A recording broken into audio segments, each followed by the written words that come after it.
KBC में करोड़पति पति। सूरज के जीवन का एक ही फंडा था कि मेहनत तो गधा भी करता है, घर बैठे जो कमाए समझदार वही होता है। इसीलिए उसने कभी नौकरी ही नहीं ढूंढी। इस बात से हालांकि उसकी पत्नी शिखा बिल्कुल भी अग्री नहीं करती थी, पर फिर भी सूरज को समझाना बेकार था।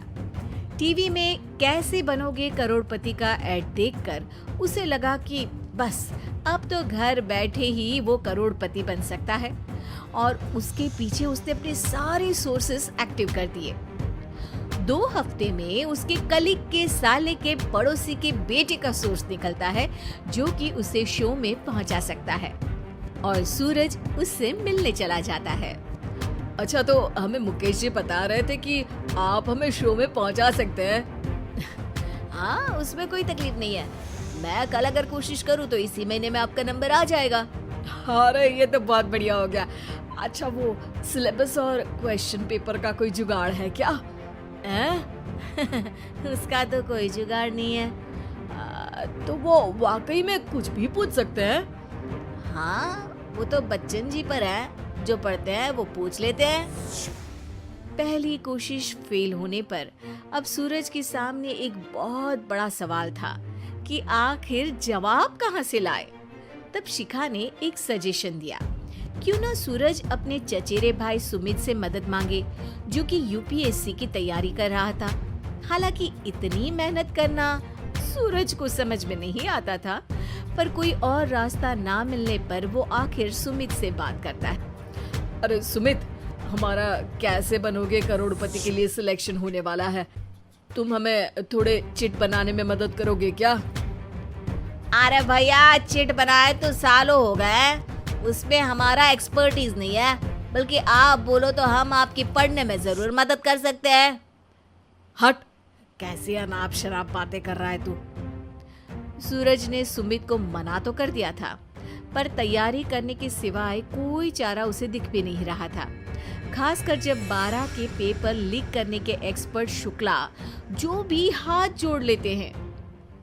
आखिर सूरज को सुमित के पास जाना ही पड़ा, और उसने सुमित और शिखा से वादा किया कि वो बहुत मेहनत करेगा।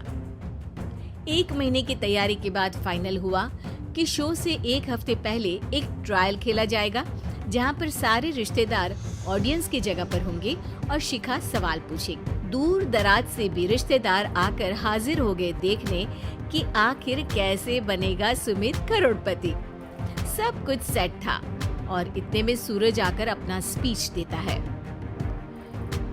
ये 1 महीना मेरे लिए आसान नहीं था, पर अपने भाई सुमित और अपनी पत्नी शिखा की मदद से मैं इतनी दूर पहुंच पाया हूँ।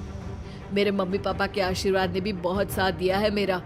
मैं उम्मीद करता हूँ कि आज के शो में आप लोगों को बहुत मजा आएगा। साक्षी पहला सवाल पूछती है और पूरे कमरे में सन्नाटा छा जाता है। इंडिया में कितने स्टेट्स हैं? 3, सॉलिड, लिक्विड और गैस। अरे रुकिए, तो ऑप्शंस तो देने दीजिए। इतने में 5वीं कक्षा का चिंटू बोल उठता है। अरे क्या मामा, आप तो पहले सवाल पर ही आउट हो गए। अरे बेटा, पहला सवाल तो ट्रायल होता है ना। अरे तुम अब देखना। देखने जैसी बात तो थी ही। सूरज को इतना शांत किसी ने नहीं देखा था। कभी कभी तो लगता था मानो सूरज आंख खोलकर ही सो गया हो। मामा जल्दी करो प्लीज, कल सुबह पनवेल भी तो निकलना है। अरे हट, कंसंट्रेट करने दे मुझे। 3 सवाल में 3 लाइफलाइन खत्म हो चुकी थी, और अब चौथे सवाल पर भी सूरज का मौन नहीं टूटा। पर सूरज अभी भी हार मानने को तैयार नहीं था। उधर हर कोई सूरज को छोड़ सुमित को देख रहे थे। आखिर सुमित ने ही तो पढ़ाया था सूरज को। गजब बेइज्जती है यार। अरे बेटा, तो बाप का, दादा का, भाई का, सबका नाम बुड़वाएगा। अरे 3 लाइफलाइन ले ली तो भी तेरा कुछ नहीं होना है। अरे कोई इतनी बात करता है क्या शो पर? अरे बेटा, शो पर तेरे जैसे भी तो नहीं आते ना। सूरज की ये जंग आखिर 1 घंटे बाद 5वें सवाल पर खत्म हो गई, जब उसने इंडिया के नेशनल बर्ड का नाम कहा, कौवा। अरे बेटा, मजा तो बहुत आया, बस थोड़ा टाइम पर खत्म होता तो आनंद भी आ जाता। ताने बारिश के बूंदों की तरह बरस रहे थे और सूरज को भी समझ आ रहा था कि ये करोड़पति बनना शायद उसके बस के बाहर की बात है। पर वो आखिर ये बात मान कैसे लेता? वो सख्त लौंडा जो ठहरा, उसने सोचा कि बेइज्जती तो हो ही चुकी है, पर अगर मैं हार नहीं मानूं तो शायद कुछ हो सकता है। शिखा, तुम देखना, असली शो में आग लगा दूंगा, आग, करोड़पति बनूंगा मैं। हाँ, सब्जियां खत्म हो गई है घर पे, ले आओ। पहले पति बन जाओ, फिर करोड़पति बनना। अरे गजब बेइज्जती है यार।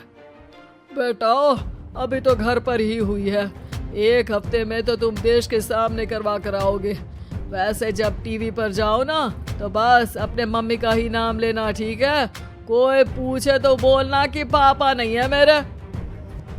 अरे पढ़ाई की, पेपर निकलवाए, इतने सारे लोगों को खाना खिलवाया, क्या फर्क पड़ा? इसीलिए मैं कहता हूँ कि मेहनत तो गधा भी करता है, घर बैठे जो कमाए वही सिकंदर। लेकिन मामा, गधे भी जानते हैं कि हमारा राष्ट्रीय पक्षी मोर है।